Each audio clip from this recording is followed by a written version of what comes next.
Way of like, come on. Oh, I like that. Hey, Larry, this isn't on. Oops. Portion of 171 right now. Ray Road. Should I start, Mayor? Hang on, the mics are down. They're on, but not. This is some kind of auto.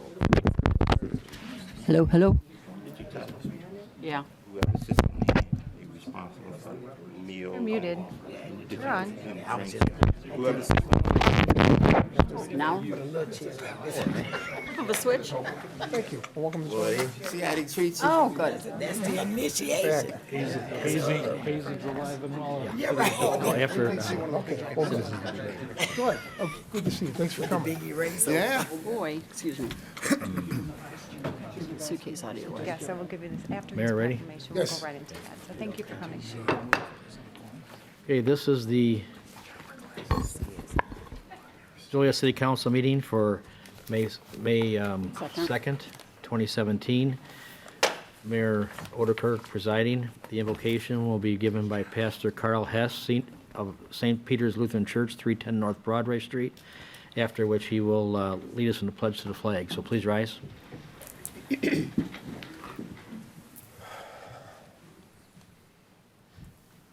the name of the Father, and of the Son, and of the Holy Spirit. Amen. Let us pray. Lord Jesus Christ, in you are hidden all the treasures of wisdom and knowledge. In you all the fullness of God dwells bodily, and you freely give from your fullness every good thing for life and salvation, without finding fault. You were given over to death for our sins and raised for our justification. Therefore, we pray that out of your fullness you would mercifully grant your blessing to our city, to its families, especially its children, to our neighborhoods, commerce, industry, and community life. Especially bestow on our city's government wisdom and justice to lead and govern our community wisely, prudently, and faithfully.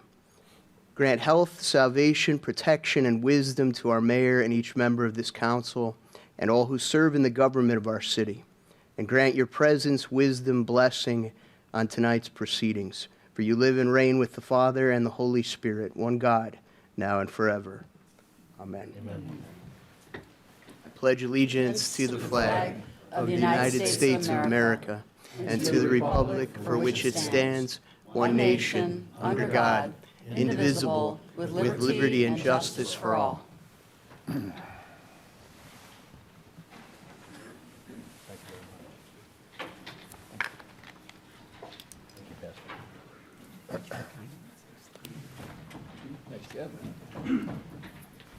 you, Pastor.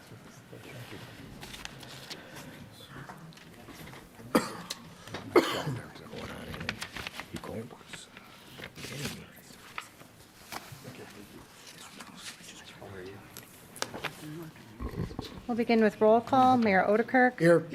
Councilman Dickinson. Here. Councilwoman Gavin. Here. Councilman Girl is absent. Councilman Hug. Here. Councilman Morris. Here. Councilman Mudrin. Here. Councilwoman Quillman. Here. Councilman Turk. Here. First on the agenda under presentations, Joliet Fire Department Community Risk Assessment and Standards of Response Coverage Study by Fitch and Associates.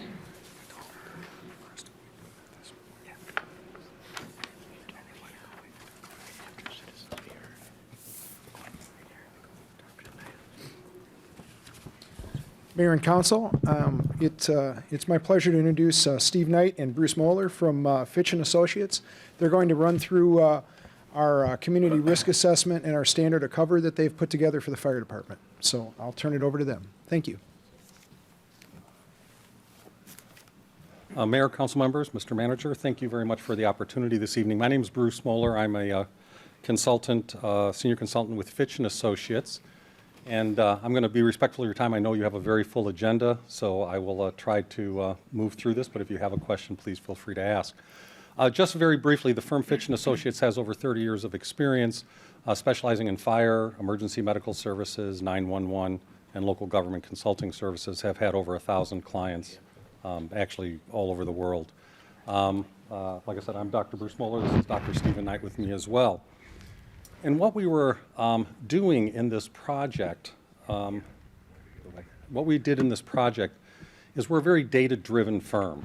And so it's important for us to use raw data in analyzing the performance of the fire department. So in doing that, we looked at all sorts of different records, a listing of which is in front of you, particularly focusing on the raw data from the computer-aided dispatch system and incident level reports filled out by the fire personnel within the department. We looked at information from the Insurance Services Office, payroll information, budget information, comparative data, which I'll share with you, and also interviews with a wide variety of stakeholders. The methodology that we use in this sort of an engagement really does, from a policy perspective for you, for the council, is an attempt to assess the risk in your community. And that risk is both a potential risk, what could happen, and what has actually happened. And once you understand the risk within a community, then you bring forth a commensurate amount of resources in order to handle that risk. That's essentially how we look at and evaluate fire rescue systems. And we did that in the full report, which have shared some draft information with the chief, but we did that looking at your fire services that you provide, obviously your paramedic services, you provide hazardous materials services, and also specialized rescue services, water rescue, technical rescue, vehicle extrications, etc. And so I'm going to briefly walk you through the risk profile as we evaluated it within the city of Joliet.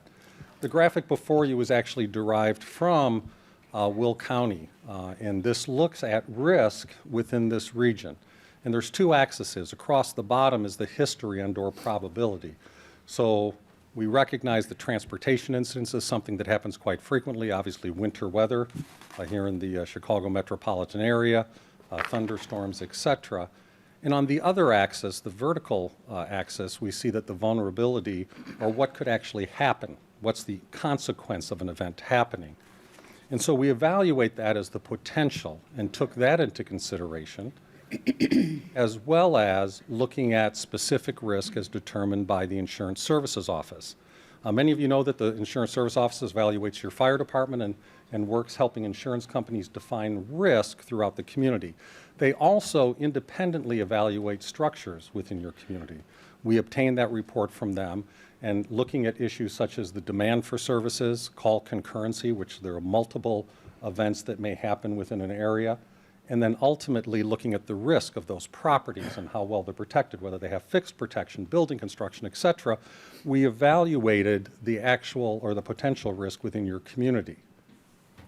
Of your 9 fire stations, we broke that risk down for each one of those.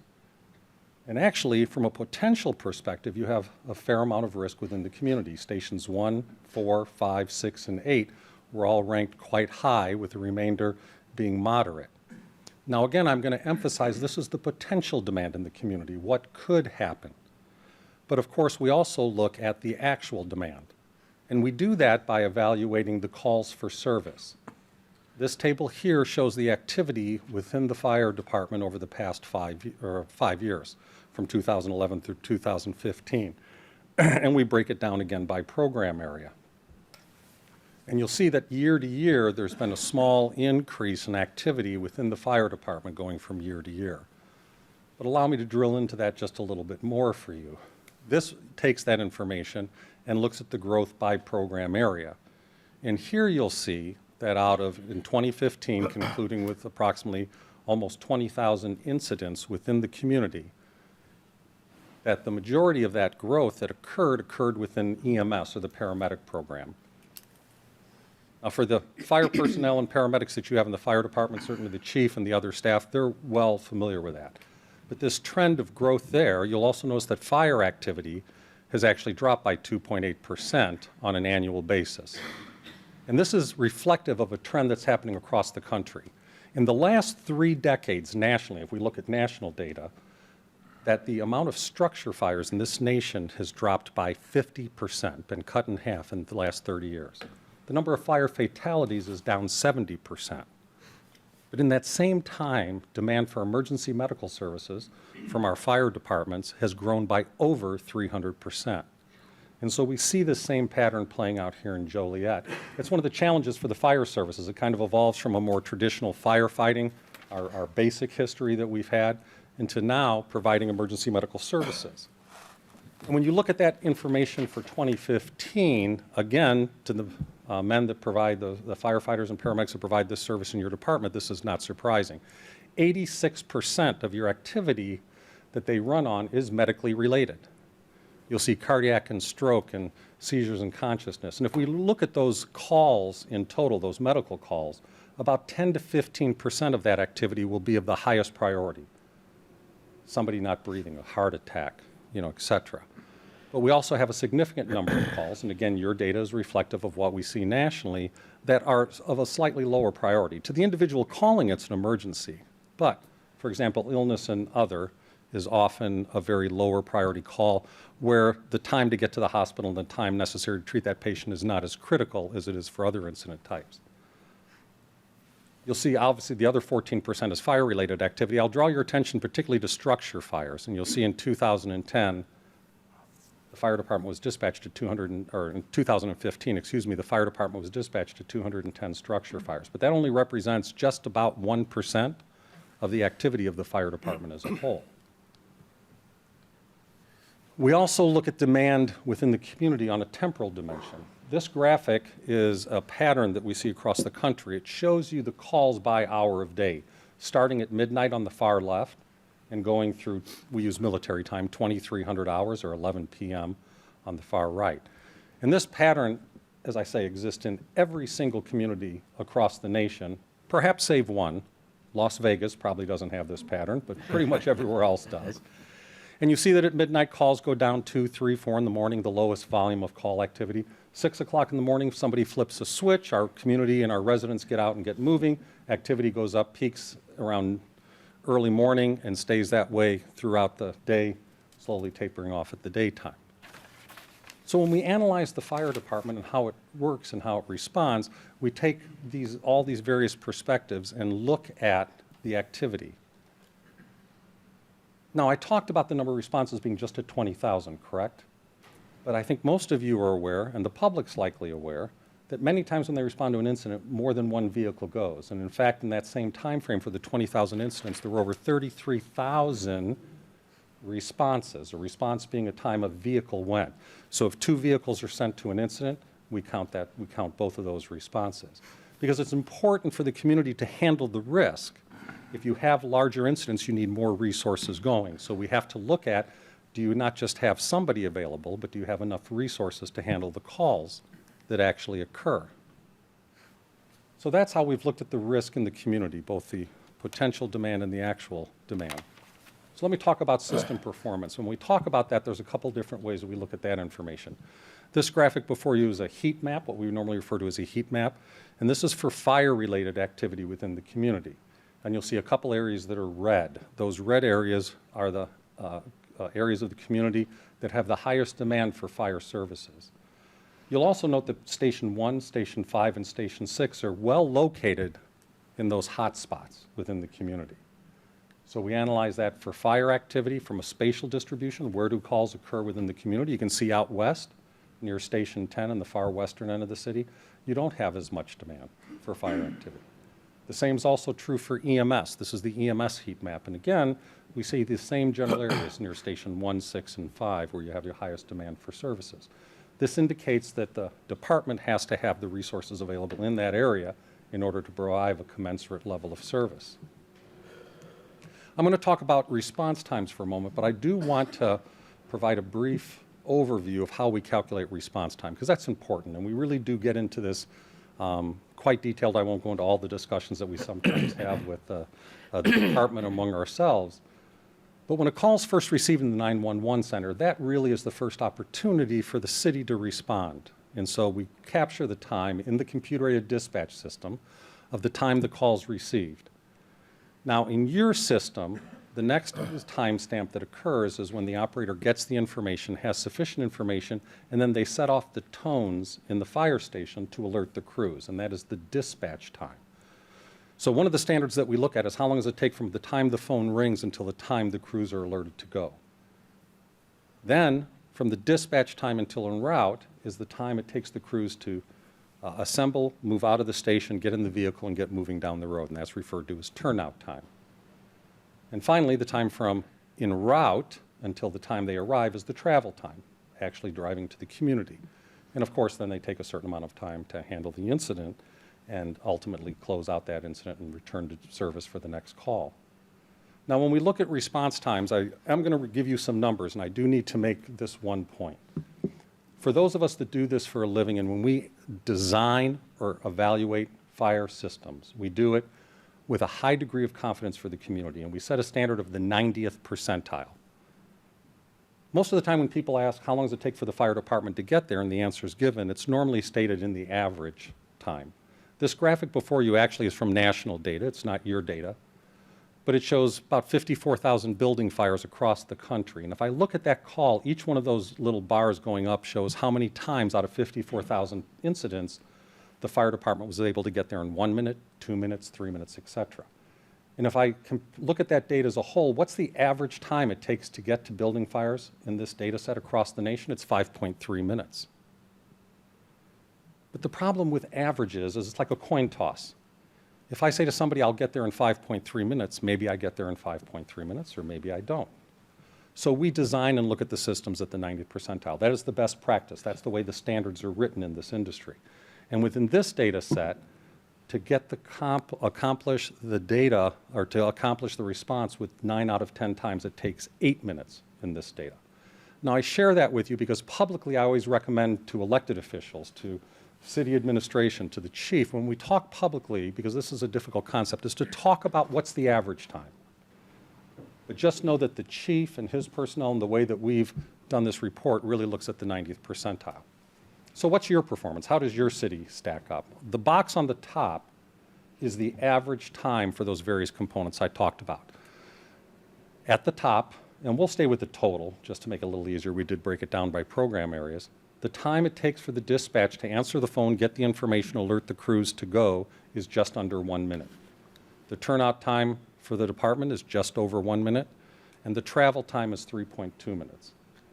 So the opportunity to respond to somebody's emergency, what my colleague likes to call from hello to hello, from the time the phone is answered 911 until the time we're there and we can say hello to the citizen with an emergency, is 5.5 minutes.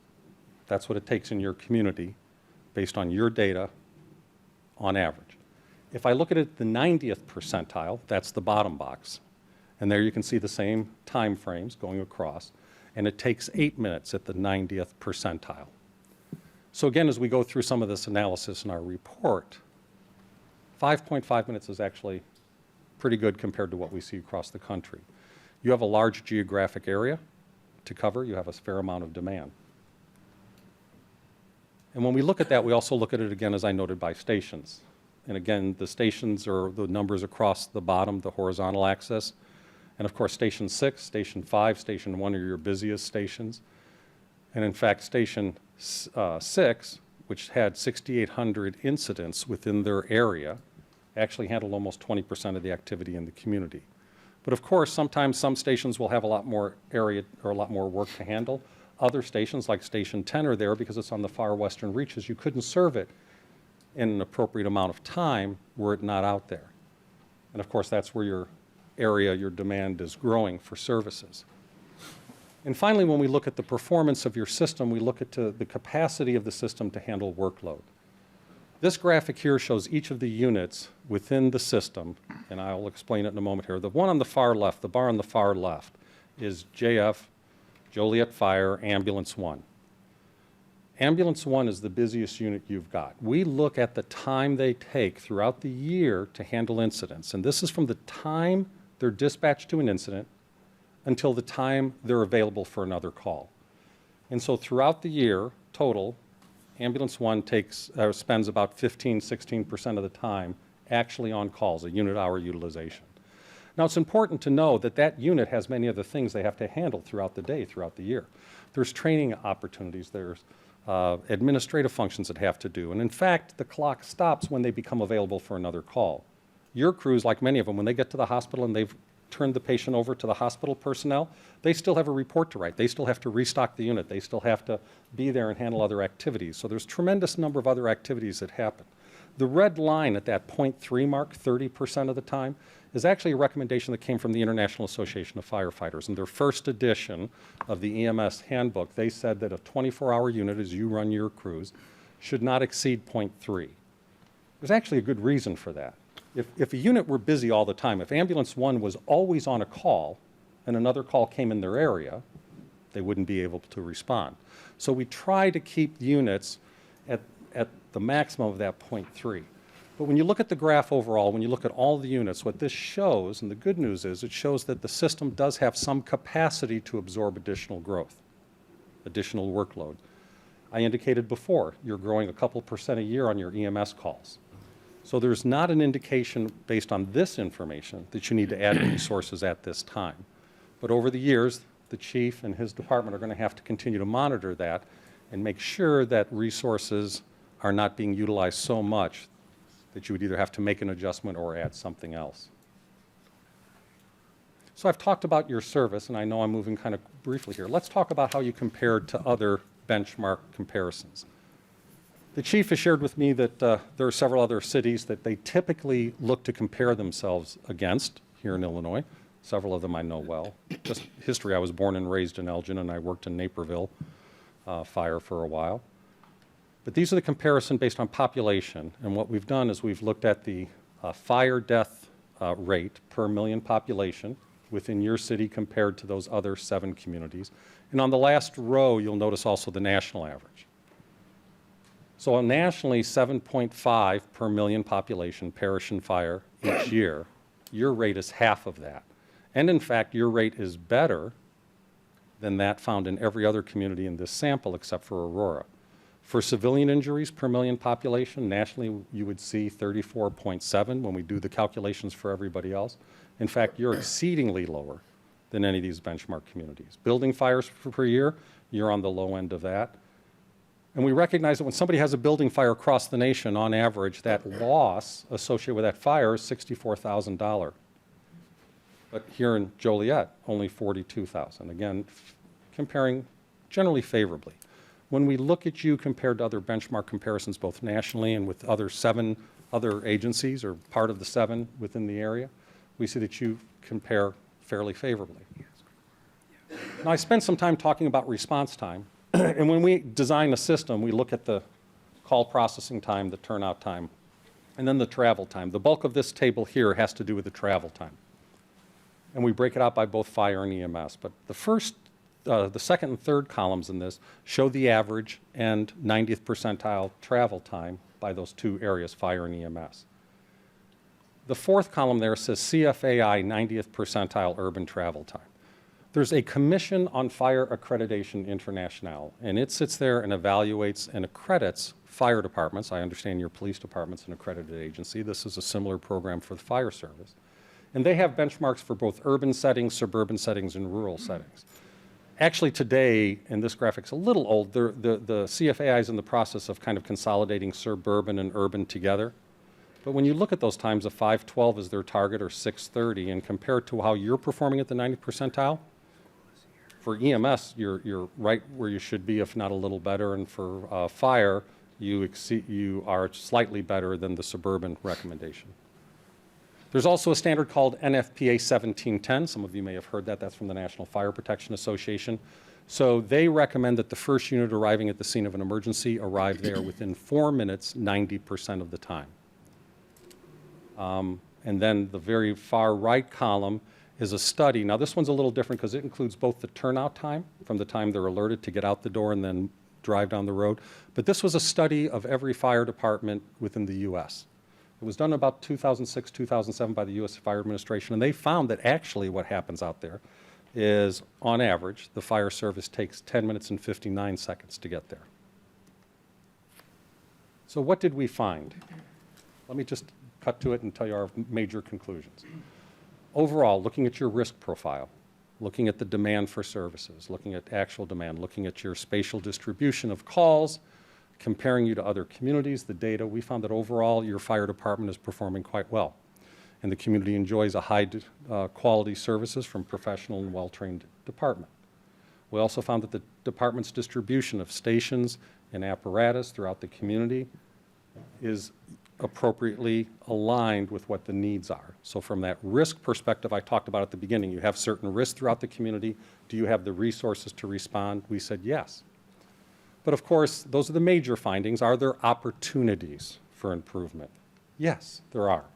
And we identify 3 major opportunities.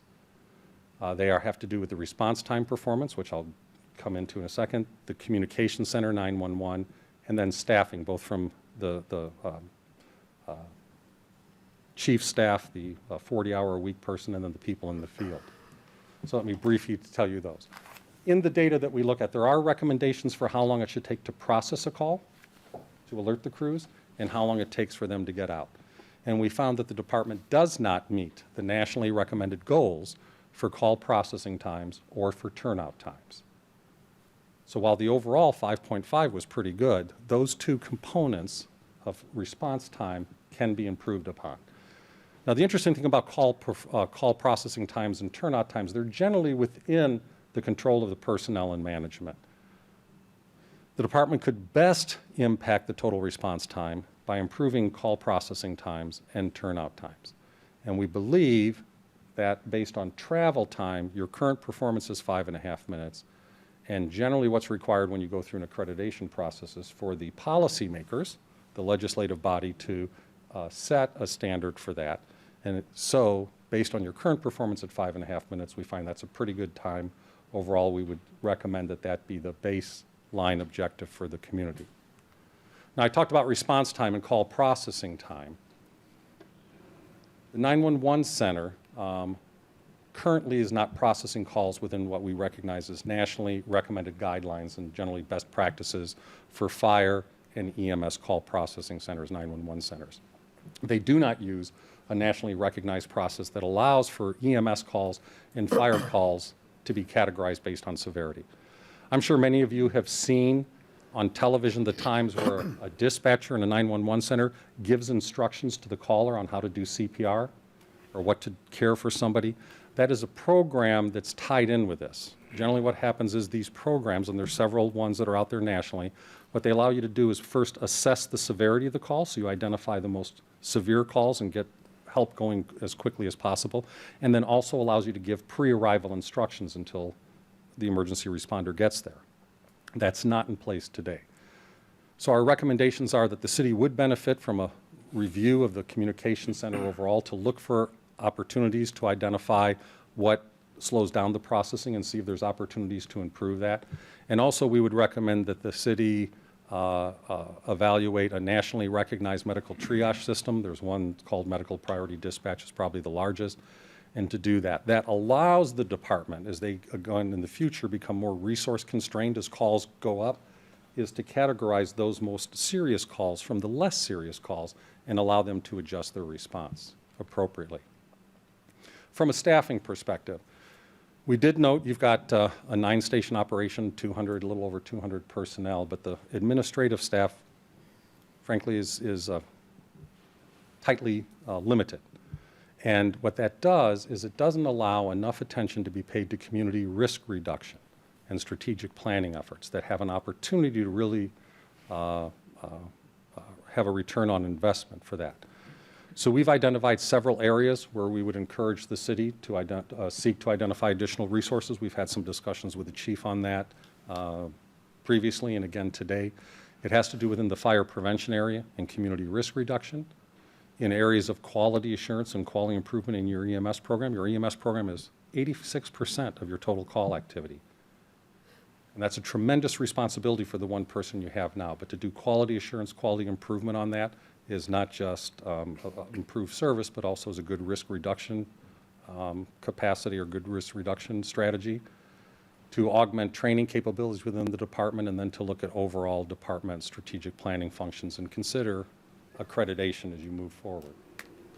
Within the field, we did notice some things. As I said, we looked at staffing and we looked at the use of time off and payroll, and we were made aware of concerns on overtime in that area. We found that utilization of paid time has a high degree of variance across categories, sick time, workers' comp, et cetera. And so within each of those categories, there's a high degree of variance. And so we mathematically looked at that, and we said that mathematically, it appears that the staffing levels are adequate. The challenge is that time off utilization in any workforce, and especially in the fire service, is not follow an average. It's got great variance, and you have great variance here. So there are two things causing challenges in staffing. The first is the differences between shifts and the type of time off that was used among the shifts across those categories. For example, one shift had a number of incidents that resulted in workers' compensation and people off for extended periods of time, and that shift was impacted by that, while other shifts weren't.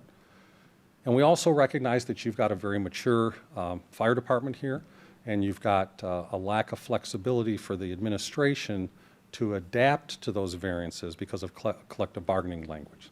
So that creates a challenge for the department to manage that. So that's the second area that we would suggest the city look at as you move forward in those areas. And Commissioners, those are the major areas that we saw were opportunities for what I call improvement as you move forward. You do have a good fire department, it's providing good service in the community, but there are opportunities as you move forward. And with that, I'll be happy to answer any questions. Questions? Thank you. Mayor, council members, thank you. Next presentation is by Alexander Weiss Consulting, LLC, regarding Joliet Police Department staffing and deployment analysis.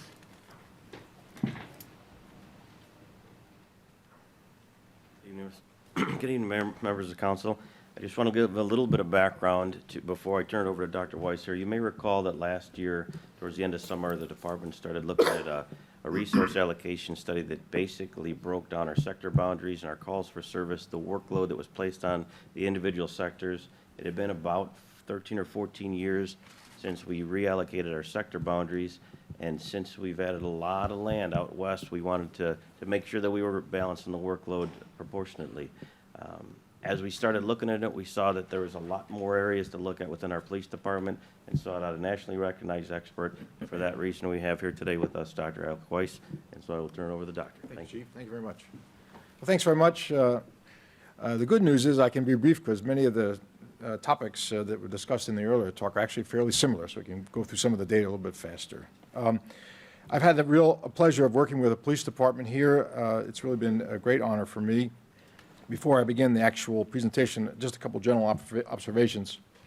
It's a really fine police department, fine management group, fine group of officers and supervisors. And one of the things that we did in this study was to spend some time with citizens in focus groups, talking with them, and the praise that they gave was really extraordinary. So we should all take great pride in these men and women that are doing this every day.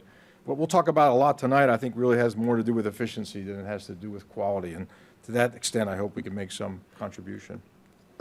I think it's valuable when you talk about police staffing to realize that it's not just a number. There's not just a formula that you punch in and come out with a kind of optimal number.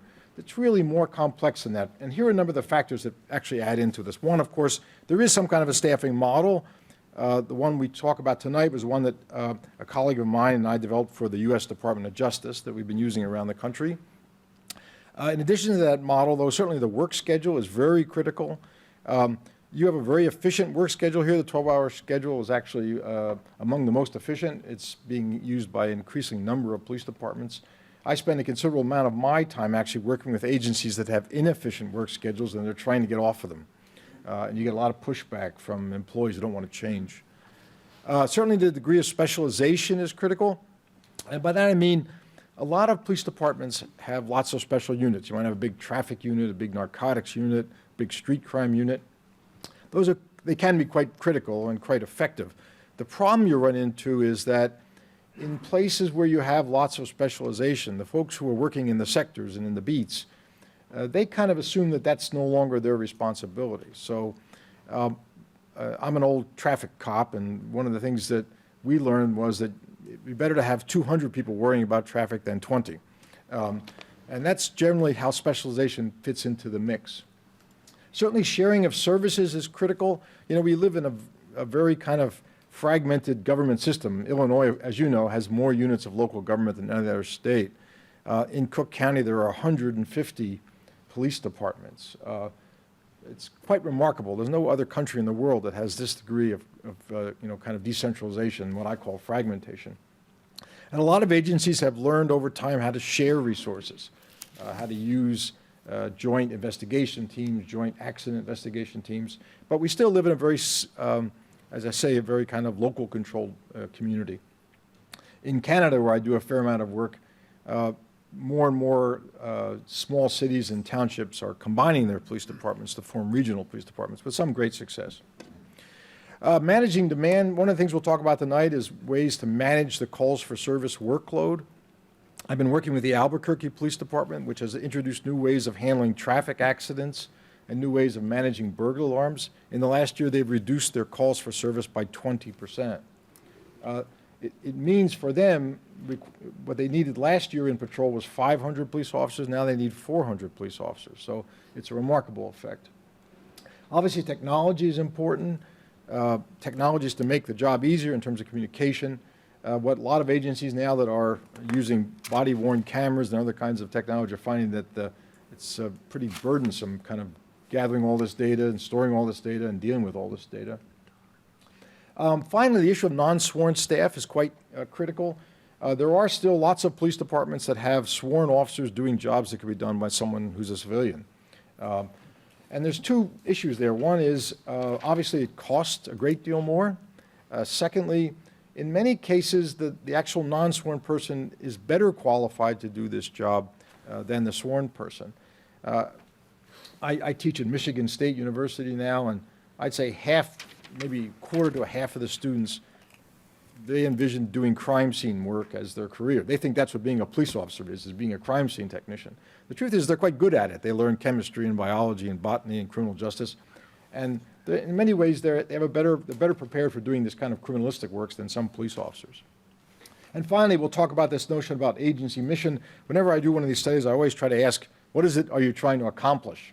What's the goal here? And that should drive the staffing. Let's see, this got out of order, I'm sorry. Okay, so what we're going to talk about tonight is the workload-based approach. Basically, the idea here is that we look at time on citizen-generated calls for service and time allocated for other activities. If we know how much time officers spend on citizen-generated calls and how much time we want them to be available for other activities, that gives us some sense about how many we need.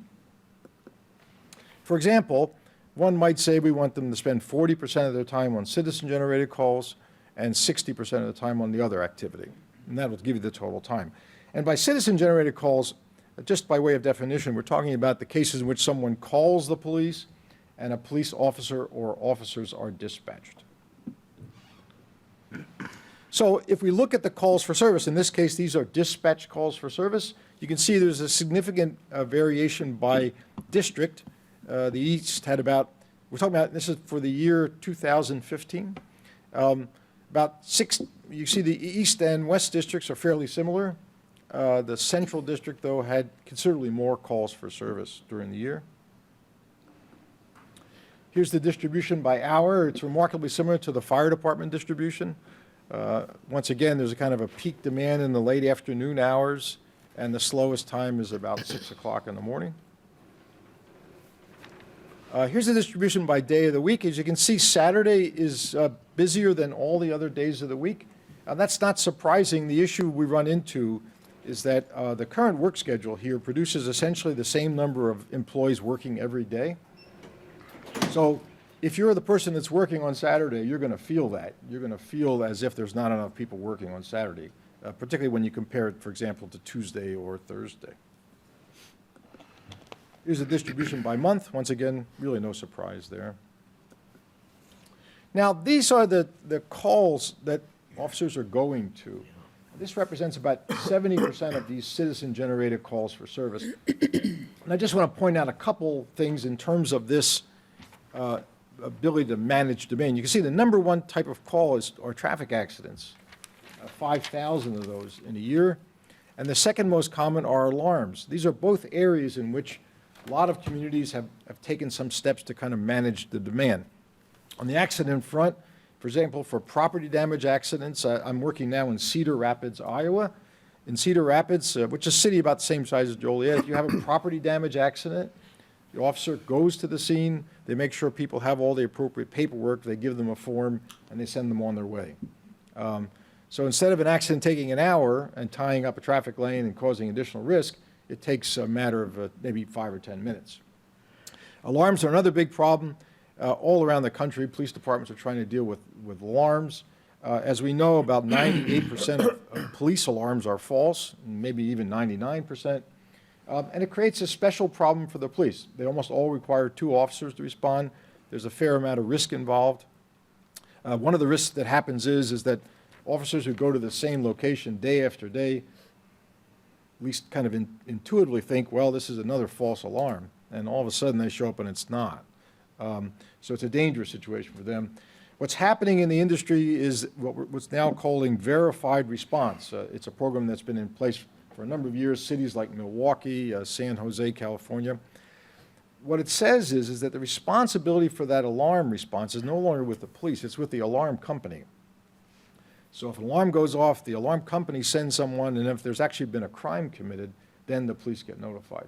Milwaukee went from having about 35 or 40,000 alarms a year to about 500, where they actually send the police off. So this is tremendous opportunity to reduce workload and use officers for better uses.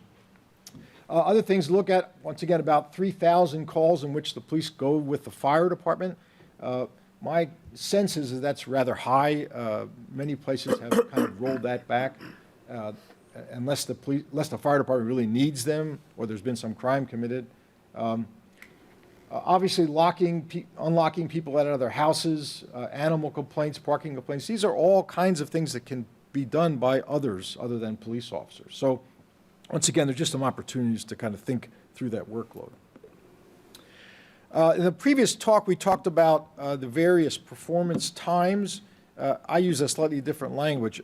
I use the term queue time, and the queue time is the time from when the call is created in the system to when they actually find a police officer to dispatch, right? And that is really a function, in my view, of kind of police officer availability. And these are priority 1 calls. These are in progress, kind of life-threatening calls, and you can see in almost all cases, they were able to find somebody to send in about a minute. This is really terrific. It's really very, very good performance, because this is when you know, as they say, when the rubber meets the road. When somebody really needs an officer, you want to be able to find one and get them there quickly. And in this case, you're performing quite well. Here's the travel time for by areas. You can see, now these are for all calls. In areas 1 and 3, it's about 8 minutes. In the central core city, it's around 12 minutes. Right? So those times are rather long, but once again, it's a matter of congestion, and there's a fair amount of what we'll talk about in this case of kind of cross-beat dispatching. As the chief pointed out, one of the things that we really took a long time thinking about was the number of calls per sector. So what you see is the sectors listed. The ones that begin with a 1 are on the east side, the ones with a 2 on the central, and the ones on 3 on the west side. And this shows the number of calls in the year for the sectors. And what you can see is there's a tremendous amount of variation by sector. In an ideal setting, those numbers should be equal. In other words, this represents the amount of work that a police officer does. So, and you can see the average was about 3,200, almost 3,300, or about 9 per day per sector. But some sectors had as few as 6 calls per day, and others had as many as 14. So the real goal here is to kind of equalize this, and the department, working with the employees and with their capacity, have worked for a very long time kind of developing a new system to kind of optimize this. So this is something to watch.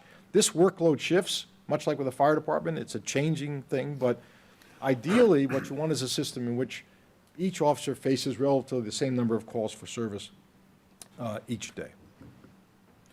We calculate what we call the shift relief factor. That tells us how many officers we need to assign to a shift in order to have the right number show up. It's based on the benefit time off, sick leave, vacation time, and the like, the regular days off. So it turns out on a 12-hour configuration, if an officer worked every day for 12 hours, they could work as many as 4,380 hours a year. Your officers are working 1,640 hours per year on average. That comes out to be 2.67. Basically, that means for each person we want on a shift, working on the street, we need to assign 2.67 officers to that work group. Now, that's about what you'd expect for a 12-hour shift. Typically, they're 2.5 or 2.6. So it's a little on the high side, but really not out of the ordinary for this kind of shift configuration. And finally, here's our staffing estimate. I won't go through all the mechanics of this with you, but if you look at the column that's marked 30% calls for service, that shows you how many people we actually need on the street so that the officers would have 30% of their time on calls for service and 70% of their time on proactive activities or other activities. And then if we multiply those two values by 2.67, which is our shift relief factor, it tells you how many folks need to be assigned to that shift in order for that number to show up. So one way to think about that 21.19 or 22 is that's really what the minimum staffing should be. In other words, that's what you should have on the street in order to perform at that level.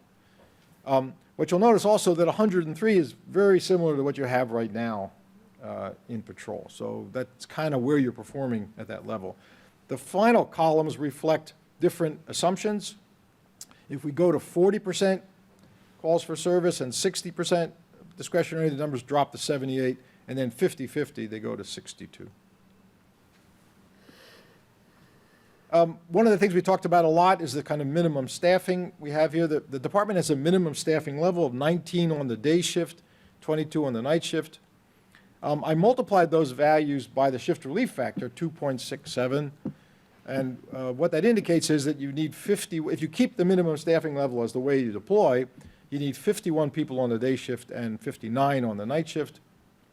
And what you currently have is 59 and 74. So you have essentially 23 people more in patrol than you need even to meet your current minimum staffing level. So just some recommendations. In a general sense, I think the department would benefit by having a kind of reorganizational at the top level. For example, I think really what you have is two large functional areas, operations and administration. And then with operations, you could have a commander for patrol, a commander for investigations, and a commander for operations support. Right now, the deputy chief for operations is handling most of the organization. So this is a way to kind of spread that out. And it helps you focus on two things. One is it gives you more coordination between operations unit, between investigations and patrol. And also in operations support, we're suggesting that a lot of these kind of support units that operate unilaterally now ought to be combined to focus more on neighborhood safety. Once again, I think you should use this workload-based approach to staffing rather than a minimum approach. I think there's a good data here. There's a good model to use. I think we have to take a hard look at this policy of taking time off. There's fairly high costs for overtime to replace vacant positions. As you know, the city allows officers to drop two below the minimum staffing level. In other words, and to fill those two positions. I actually looked at a year's worth of data. Turns out that during the winter and on the weekdays, the department rarely drops below the minimum staffing level. It happens much more frequently in the summer and on the weekends. So what I'm suggesting is there are enough people that you don't need to go below the minimum staffing level on a regular basis, as they are doing. It requires more management of the resource. It requires a supervisor to say, no, you can't do it. Particularly because there's many days when you have significantly more than the minimum staffing level. I think one of the areas where you could really improve performance is in the traffic accident prevention. I think this is a program which has been diminished over time, probably to support patrol resources, which we're struggling with the minimums. I think what we see is there's excess capacity in patrol. That might be a good place to shift to traffic. The other thing which there's ample research now that suggests that an effective traffic program is also a pretty significant crime control program. There's lots of data now that suggests that where crashes occur, crimes also occur. It's often the same places and sometimes the same people. So you kind of get two for one. I was impressed with the Criminal Investigation Division. I think they do a really good job. I think the one area where they could do better is to introduce a more formal kind of solvability system. All police departments of this size have more cases to investigate than they have people to investigate them. And one of the hardest choices they have to make is decide what gets followed up and what doesn't. There are methodologies to do that, which are based on lots of factors. And what it does is it kind of optimizes investigator time. I think, number 6, the best practice now around the country is to use non-sworn people as crime scene technicians. That was one of the things they did in Albuquerque. They just replaced that entire group of officers with non-sworn technicians, put the officers back out on the road. It just seems to be the trend. Once again, as I mentioned, these newly trained crime scene technicians coming out of universities have lots of skills. They're quite good at this, and the cost is a fraction of what it costs for a police officer. And then finally, I think one thing that would be good in the department is to investigate a kind of a career development program. People tend to stay in jobs here a long time in special jobs. That's fine. They get lots of good skills and experience, but it makes it difficult for the folks who are in patrol to kind of move around. It's a good idea. I think the best way to do it is if somebody spends 5 or 6 years in investigations or 5 or 6 years in some other kind of specialized unit in problem-oriented policing, put them back in patrol. Let them take some of those experiences and share them, particularly with new younger officers. I think that's a real value for the department. So that's it for me. Once again, I want to thank you for the opportunity. It was really a great experience, and I'm glad to answer any questions if people have them or questions. I have one. Overall, would you say that we're adequately staffed or we're understaffed? Adequately staffed. Really? Okay. I have one question for the chief. Could you give us the borders of the east, central, and west areas that were listed? Well, it's not a direct border. It's kind of, the east side is the river, but our central and west, we've had to zigzag. It used to be 55 because it was a natural border, but because what the doctor just said, the calls for service out far west were significantly lower than the central district. We've had to shift that over a little bit and tried to look at some of the calls for service to split them up. The Walmart, for example, had a significant number of calls for service that was draining that resource there. So we shifted that boundary there too. And I could provide a map with all the specific boundaries if you'd like. Okay, thank you. Quick question, Mayor. Just for clarification, stay by the microphone, please. Thank you. The travel time. Yes. That's across the spectrum, that average travel time for each sector. So, there'll be a variation between lights and sirens and those calls for service that don't require it. It's going to take longer. Yes, those are for all calls. For emergency calls, I want to check my notes, but they're actually quite good. Okay. That's what I was kind of curious about. I do have that. It's actually quite good, but I think they're in the very acceptable range in the minute or two travel time. So they're able to get people there quickly, find one there and get them there quickly for emergency calls. That part is quite good, so. And I think, Doctor, the reason I bring it up for anybody watching, so they don't think that we're doing 8 minutes on every call. I wanted to apologize for clarify. that. Yeah. And Councilman, if I could add to that a little bit, that was before we did the resector boundaries. So we're going to look at it again in 6 months and try to see if that 8-minute has been reduced at all by reorganizing those boundaries. It turns out that We the think it average will. time across the city is 4 minutes for priority 1 calls. And that's good, right? That's good. I'd say that's quite good, yeah. Thank you. Thank you very much. Sorry, I didn't do that. No, another question. I know we used to have a big program with neighborhood policing, and we still have a few, but not as many as we've had in the past. And also, police officers in schools. I know there's a couple, but not like it used to be.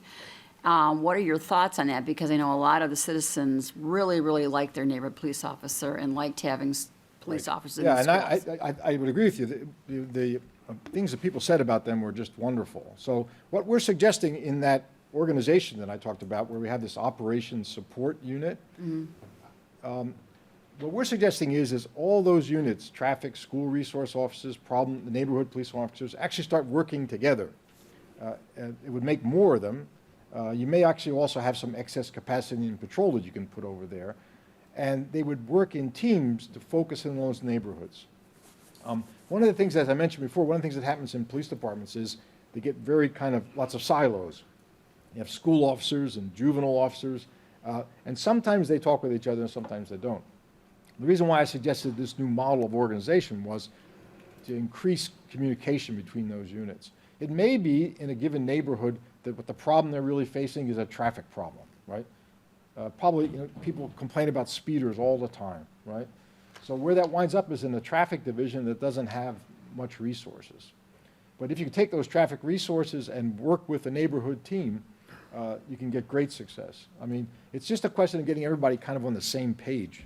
Have you implemented this in any other town of our size? Oh, yes. Well, in Evanston, where I live, by the way, they... Evanston doesn't compare to Joliet. Joliet, well, Rockford has what they call the M3 Streets team, which is very similar, in which you have a large group that are doing traffic work, they're doing problem-oriented work, they're doing some narcotics work, they're doing some street-level crime work. So they took several units and put them all together, so... But what were these results? Results were quite good, actually, yeah. Well, what does that mean? I mean, quite good, what does that mean? How do you compare it statistics-wise? Well, I mean, there's a couple ways to think about it. One is, the people who work in the neighborhoods right now, the neighborhood policing group, right? I mean, obviously, the department measures crime in those neighborhoods and watches it very carefully, and I think the experience with them has been quite positive. But the thing that you really want to focus in addition to crime, is on making connections with the community, right? That's really what's critical. I mean, citizens want to talk with police officers. They want to know them. Exactly, that's why the neighborhood policing thing, but since that's cut back, they don't necessarily want to talk to just any police officer. They want someone where that trust was I built. agree with you 100%. But what I'm saying is that by putting these groups under the same leadership, you can increase those chances. I worked with a city a number of years ago. The people were complaining about traffic, about speeders in their neighborhoods, right? It was coming in every day. The chief called me up and said, I don't know what to do. I keep sending officers out there, and they come back and they say there's no speeders, and I don't know what to do. And people kept complaining, right? You probably hear these complaints from your constituents, right? So I said to the chief, I said, why don't you have the officers knock on the doors in these neighborhoods and talk to the people and tell them we're out here, we're looking for speeders. And that's what they did. And the problem essentially went away. No more complaints, I mean, so that's what I'm saying, that direct communication is really what's critical. The more of that you do, the better. In my experience, when you go to talk with citizens, one of the things they complain about the most is that they don't know any police officers. What they like about your neighborhood program is that they know those officers by name, they know their cell phone numbers, they know how to get a hold of them. The more you do of that, the better. And I think that's a good model as you move forward in terms of that. In our police department in Colorado Springs, it was interesting, when cell phones first came out, we used to put the number on the car. In other words, the cell phone would go with a car, and on the side of the car would say, if you want to talk to this officer, call this phone number. And you get the calls right in the car. Somebody would say, look, the guy right in front of you just ran a red light. So all those are good opportunities to increase communication. But if you can get people believing in what you're doing and knowing officers, that's a big plus. That's a real huge contribution. Oh, absolutely. Yeah. Okay. I hope I answered your question. I'm sorry. Well, yeah, but I don't agree You don't agree with what? With what? with what you said. Oh, okay. Very well. Thank you. Thank you. You're very welcome. Thank you very much. Mayor?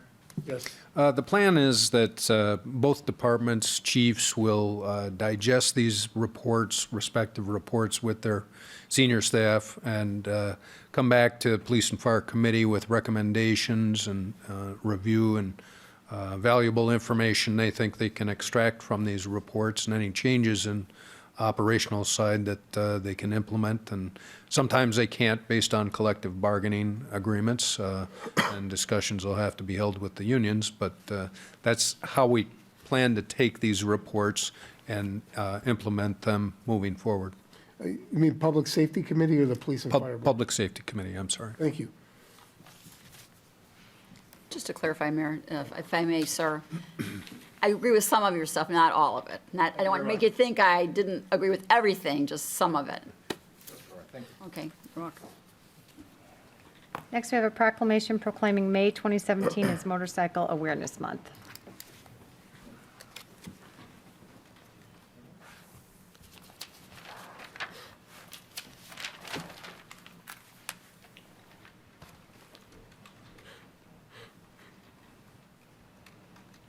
Before I go forward, this is John Fallhaber. He's from the Illinois Statewide Abate Association. I don't know if you'll agree with this. Before I read this, I understand there's two types of people in the world, those that have motorcycles and those that wish they did. So, am I pretty accurate, John? That sounds good to me. Okay. Also, it's important to notice, and this is covered fairly saw well, her the earlier. concept in this proclamation, that the overwhelming vast majority of automobile, motorcycle accidents are actually caused by the fault of the automobile. So we do need to see motorcycles. They have a right. You can usually hear them, so you don't have an excuse. Proclamation reads as follows: whereas safety is the highest priority for the highways and streets of our city and state, and the great state of Illinois is proud to be a national leader in motorcycle safety, education, and awareness, and whereas motorcycles are a common and economical means of transportation that reduces fuel consumption and road wear and contributes in a significant way to the relief of traffic and parking congestion, and whereas it is especially meaningful that the citizens of our city and state be aware of motorcycles on the roadways and recognize the importance of motorcycle safety, and whereas the members of ABATE of Illinois Incorporated, which stands for a brotherhood aimed towards education, continually promote motorcycle safety, education, and awareness in high school drivers, education programs, and to the general public in our city and state, presenting motorcycle awareness programs to over 120,000 participants in Illinois over the past 5 years. And whereas all motorcyclists should join ABATE of Illinois Incorporated in actively promoting the safe operation of motorcycles, as well as promoting motorcycle safety, education, awareness, and respect of the citizens of the city and state.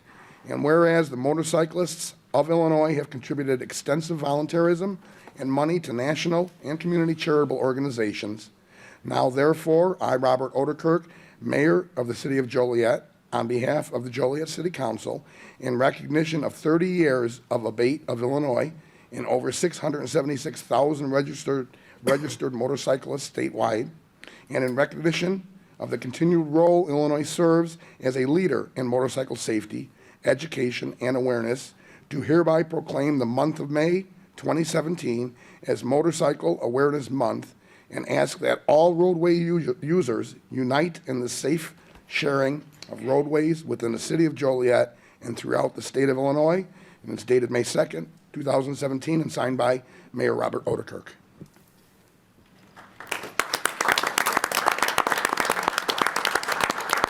Thank you, Councilman Hug. Mr. Mayor, council members, on behalf of my colleague and all of the members of the Will County chapter of ABATE of Illinois, I'd like to thank you for this proclamation. It's my hope that by partnering and asking for proclamations from local units of government, we actually won't need what appear to be very excellent services from EMS. So thank you very much.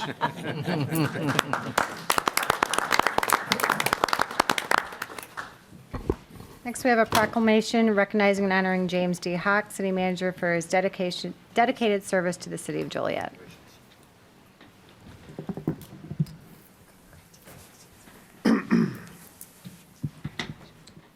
I've been fighting these reading glasses for a long time, but I'm going to kick them out, Jim. You're too important to screw this up. Proclamation. Whereas James Hack has served as a local government professional for approximately 40 years, including roles as city manager of Park Ridge, Illinois, Oak Park, Michigan, and Altamont, Michigan. And whereas Jim began serving the people of the city of Joliet as city manager on November 12, 2013, and whereas he had assumed the challenging task to continue moving the city of Joliet forward, and whereas Jim has been instrumental in representing the city during its continuation of growth and development of the Centerpoint Intermodal Center in the downtown Joliet Gateway Transportation Center, and whereas Jim has also worked diligently for the redevelopment of the downtown city center, keeping the Will County Courthouse downtown and the opening up of Chicago Street, and whereas Jim has fostered a culture of openness and increased communications both within the city organization and with the community at large, and whereas the mayor and city council wish to honor and congratulate James Hack for his outstanding contribution to the betterment of the city of Joliet and the residents of the entire city, and we wish him the best with his retirement. Congratulations. Now therefore be it proclaimed by Robert Odekirk, Mayor of the City of Joliet, Illinois, and the City Council as follows. Section 1. It is hereby deemed appropriate that James Hack be recognized and commended for the outstanding and professional manner in which he performed his duties as city manager and for his dedicated and loyal service to the residents of the City of Joliet. And Section 2. That it is hereby mandated that Mr. Hack have a rewarding and well-deserved retirement. Signed by me, Mayor Bob Odekirk. Thank you very much.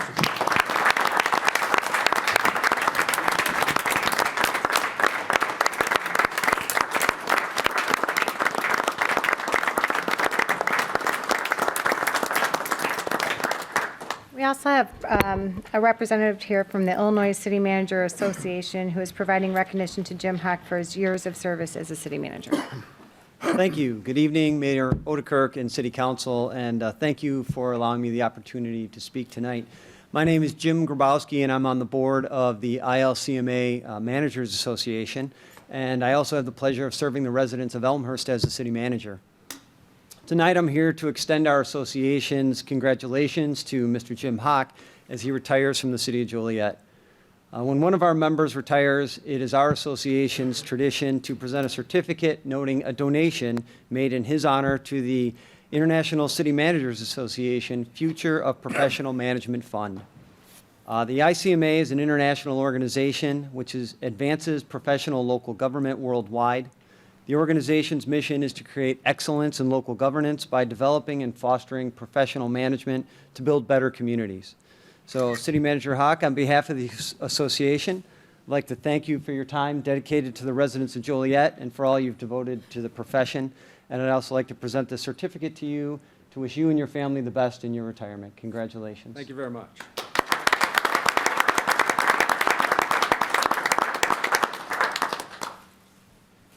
Excuse me, Mayor? Yes.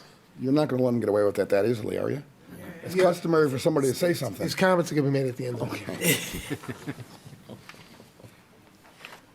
Next under Mayor, we have Mayor Odekirk appointments.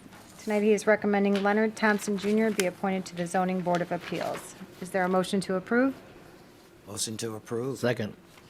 Been motioned and seconded to approve. Councilman Dickinson? Aye. Councilwoman Gavin? Aye. Councilman Hug? Aye? Councilman Morris? Aye. Councilman Mudrin? Aye. Councilwoman Coleman? I'll vote aye, but I would suggest, Leonard, if you need a refresher course in Robert's Rules of Order, Chamber's having something on May 10th, and I think all new elected officials and old ones may want to go for a refresher course in Robert's Rules of Order. Councilman Turk? Aye. Motion carried. Next, approval of the agenda. Is there a motion to approve the agenda as written with the following changes?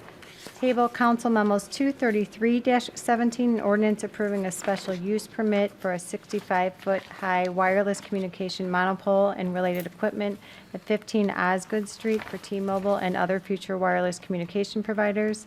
And Table Council Memo 241-17, a resolution authorizing execution of a lease agreement with EchoSite LLC, a Delaware limited liability company. Both would be tabled to the May 17, 2017 council meeting. Mayor? Yes. I'd also request a closed session after public hearings and before ordinance and resolutions. So moved. Second? Been motioned and seconded to approve the agenda as written with the changes that were mentioned earlier. Councilwoman Gavin? Aye. Councilman Hug? Aye? Councilman Morris? Aye. Councilman Mudrin? Aye. Councilwoman Coleman? Aye. Councilman Turk? Aye.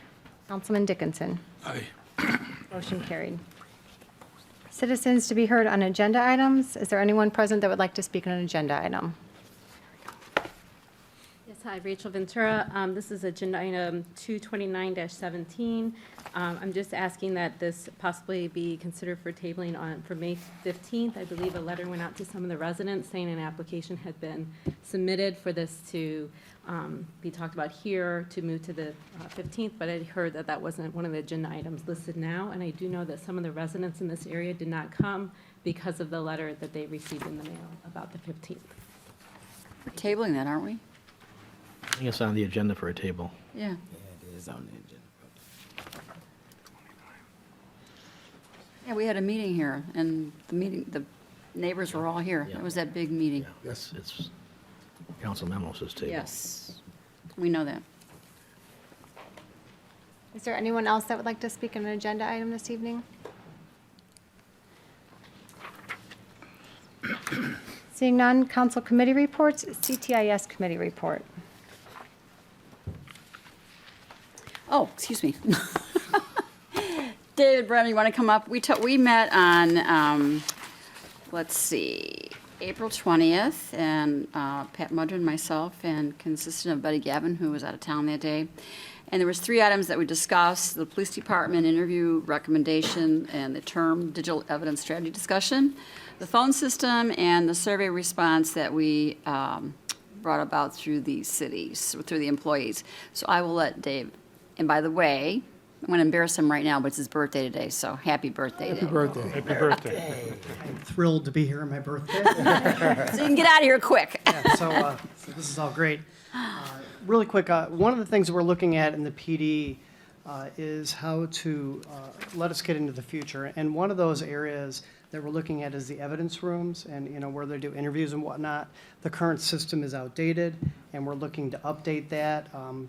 Obviously, audio and video has gotten a lot better, and we're also looking at cloud solutions. But this could go beyond evidence rooms. This can go with all digital evidence.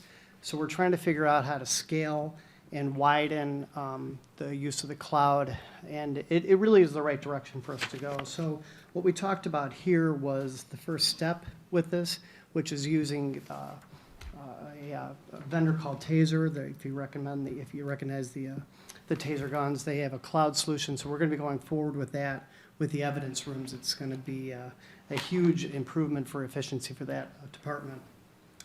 The other piece is we had a blip in our phone system a couple weeks ago where we had it was a carrier outage, but what it also did is it exposed some of our vulnerabilities as being so close to the river here and whatnot. So I've kicked off a project to look at all options for our phone system to create a redundant system elsewhere than the city.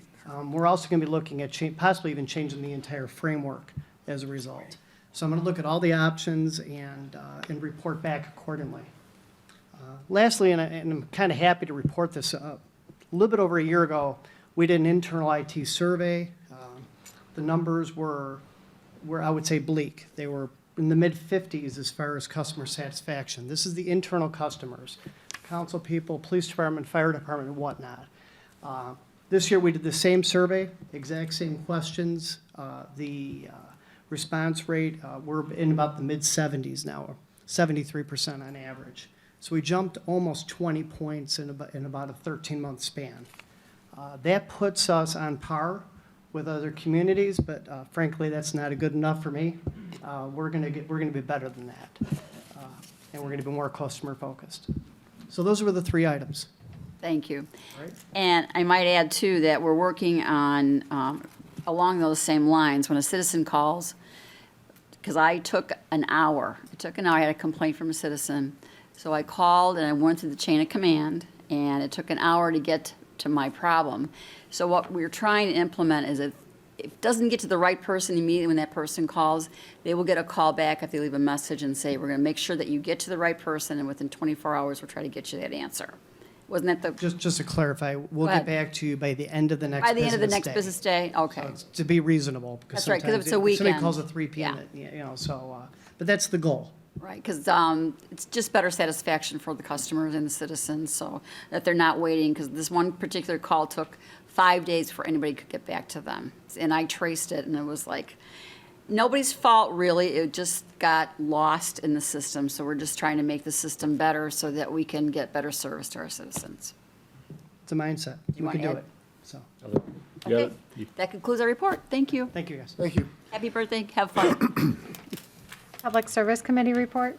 The Public Service met yesterday here at City Hall. In attendance was myself, Councilwoman Gavin, and at the time, Councilman-elect Don Dickinson did attend. He wanted to get up and, hit the ground running. It was pretty routine. There was 7 items, all of which are on tonight's agenda here for the full City Council for consideration, and all of which were passed forward with a recommendation unanimous from the City Council, or from the, the committee, recommending approval by the full City Council. And that concludes my report. I show no other reports. Under consent agenda, approval of the minutes. It's recommended the minutes of the special meeting held on April 12th, the minutes of the pre-council meeting held on April 17th, and the minutes of the April 18th meeting stand approved as recorded. Council Memo 223-17, IMRF disclosure pursuant to Public Act 0990646, retirements. Is there a motion to approve said consent agenda items? So moved. Second? Been motioned and seconded to approve. Councilman Hug? Aye. Councilman Morris? Aye. Councilman Mudrin? Aye. Councilwoman Coleman? Aye. Councilman Turk? Aye. Councilman Dickinson? Abstain. Councilwoman Gavin? Aye. Motion carried. Next, under public hearings, Council Memo 225-17, a public hearing approving the annexation of 40 acres located at 275 West Laraway Road. This includes a resolution approving an annexation agreement, an ordinance approving the annexation, and an ordinance approving the classification of 40 acres located at 275 West Laraway Road to B3 zoning. This is a public hearing, so comments are in order at this time. Is there anybody who'd like to speak on this issue? Mayor? Yes. Just to provide a little background for everyone, the Board of Education of Laraway Schools District Number 70C has petitioned the city so that, because as most of you know, they are building a new school on Rawle Road and abandoning the school on Laraway. And so they're looking for rezoning to a B3 general business zoning at this point in time to be able to market the property on Laraway for a new use. At some future date when, if there's a potential industrial use that isn't accommodated in that B3 zoning, they may return and request a different designated zoning district in order to build that development, whatever it may be. Superintendent is here this evening, if you have any questions at all. I think we're, I'm sorry. I would so move, Your Honor. I would second. Did we close the public hearing? Yeah. Let the record show that the hearing is now closed.